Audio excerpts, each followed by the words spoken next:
औचित्य. बघितलंस का? लग्नाच्या समारंभात तो इतका मोठ्याने वाद घालत होता. कुठलंच औचित्य नाही त्याला. खरं आहे. पण थांब, औचित्य औचित्य म्हणजे नक्की काय? आपण शिष्टाचार हा शब्द वापरतो, मग औचित्य वेगळं कसं? चांगला प्रश्न आहे, सांगतो. औचित्य म्हणजे एखाद्या विशिष्ट प्रसंगी, वेळी किंवा ठिकाणी जे वर्तन, बोलणं किंवा कृती अपेक्षित आहे त्याला धरून राहणं. उचित ह्या शब्दापासून औचित्य बनतो. उचित म्हणजे योग्य आणि औचित्य म्हणजे त्या योग्यतेची जाणीव असणं आणि त्यानुसार वागणं. जसं की एखाद्या शांत ग्रंथालयात किंवा प्रार्थनास्थळात मोठ्याने फोनवर बोलणं म्हणजे औचित्याला सोडून वागणं. आता इथे एक बारीक फरक लक्षात घ्या.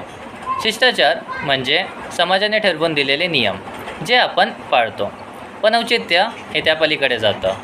औचित्य म्हणजे त्या नियमांच्या मागचा भान. कोणत्या क्षणी काय बोलावं, किती बोलावं आणि कधी गप्प राहावं हे आतून जाणवणं. शिष्टाचार शिकवता येतो, पण औचित्याची जाणीव ही माणसाच्या संवेदनशीलतेतून येते.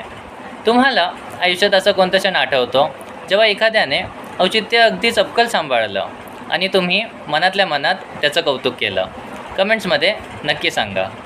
या शब्दाचा अर्थ कळला असेल तर लाईक करा, शेअर करा आणि अशाच मराठी भाषेतील प्रगल्भ आणि संवेदनशील शब्दांचा अर्थ जाणून घेण्यासाठी फॉलो करा, सबस्क्राईब करा. धन्यवाद.